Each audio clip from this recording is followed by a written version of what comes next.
You don't have any controversial T-shirts on or anything, do you? Controversial T-shirts? Yeah, something with a gun, something, you know. Is that controversial, James? Well, see, you weren't watching earlier. Yes, I guess it is in terms of some people anyway. Let me ask you another question. Have you seen Rachel Parsons down there in Miami? No, I had not seen her. I didn't know that she was going to be here. Otherwise, I'd have given her a call and said, hey, girlfriend, let's get together. Well, you know, she's missing in action, so we just thought maybe she went down there to Miami. Okay, let me ask you this, Barbara.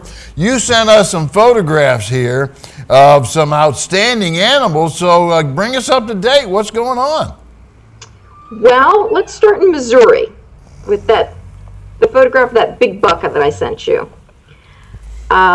I have found a outfitter in Missouri, and before everybody rolls their eyes, because we all know Missouri is a state that gets pounded during the deer season.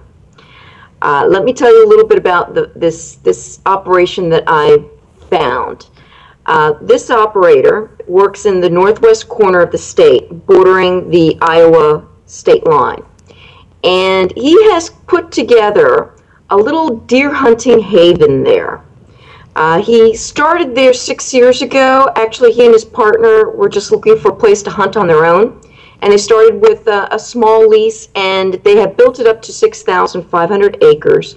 They work with a number of landowners, many of whom came to them after hearing from other landowners that they were working with, how good they were to work with. And they've put together a bunch of properties that have prime deer habitat on it. I'm talking about corn and soybean agricultural fields, all surrounded by timber, lots of creek bottoms and river bottoms. And what they did was they've been working with other neighboring properties, all to agree on a restriction of 130 points or more. No bucks under 130 B and C being shot on those properties. And they've put together a bunch of food plots using high quality feed. And he's got over 30 food plots, about just as many stands, and a number of trail cams where he's captured photos of this particular deer that I sent you.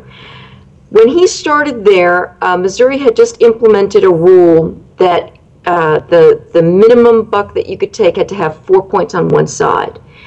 And he said the biggest buck that you'd find in the area was maybe a 140 class. That's if you really found something special. But now he says his hunters can expect to see anything from 140 to 160 and even up to 180 class bucks. And last year, he had a client who took a buck that scored, are you ready for this? 198 Boone and Crockett gross. That buck netted out at 196 and 6/8. And someone on a neighboring property who was bow hunting took a buck that scored 238 Pope and Young. That is just huge. And he says that he has seen and photographed, and I saw some of the photographs, bucks that will be in that range. Now, that doesn't mean you're going to see one of these bucks if you go up there. Oh, okay, you got us there. Barbara, you got us all excited here. Now, the thing is, you don't want to tell us where all this is, right?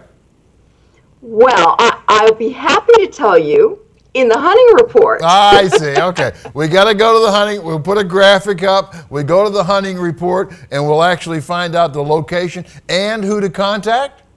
Yes, the name of the outfitter and where he's hunting is all there, plus all the details about his operation.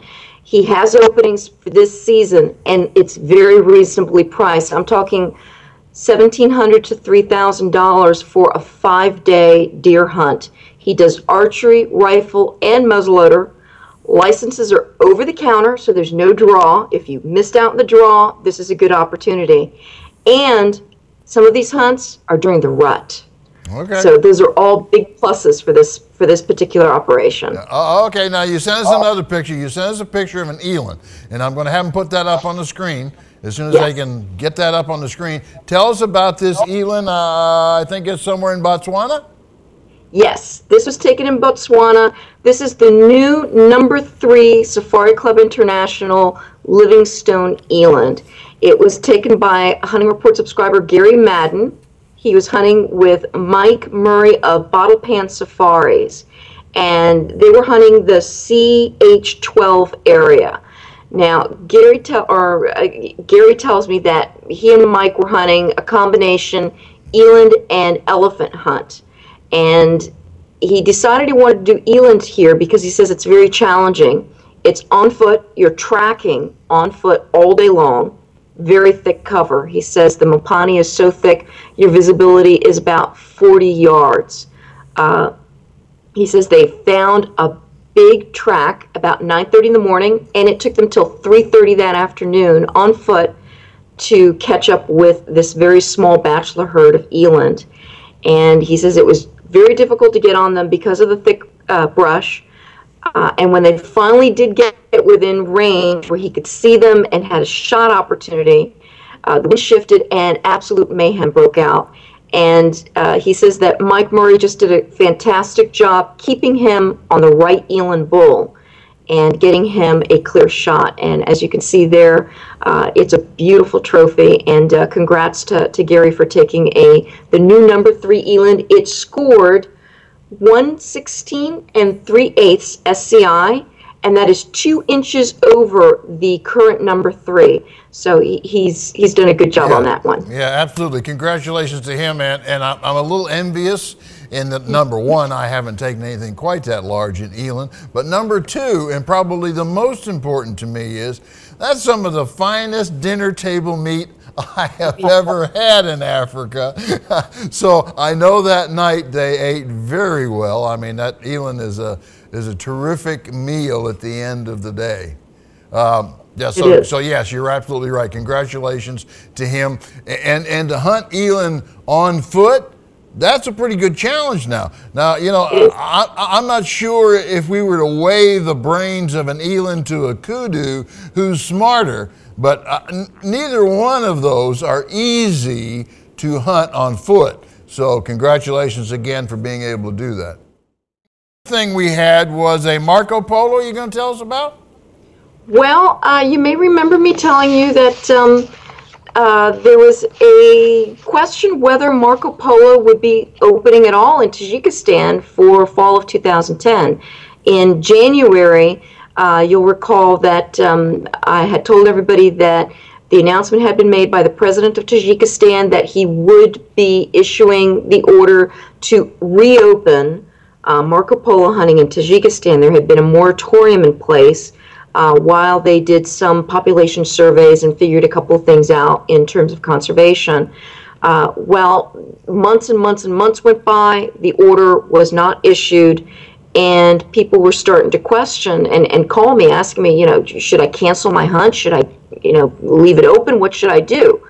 Well, finally, just last week, the president of Tajikistan did issue that order. It is out, and hunting is officially opened for Marco Polo for the fall 2010 season. So anybody that was on pins and needles waiting to see if they would be able to hunt Marco Polo this fall or even next year, the word is it's a go now. So that's good news from Tajikistan. Yeah, and that's great, Barbara. I do appreciate that, and I know that a lot of folks out there, a lot of sheep hunters, and I wish I was one of them. Yeah, you and me both.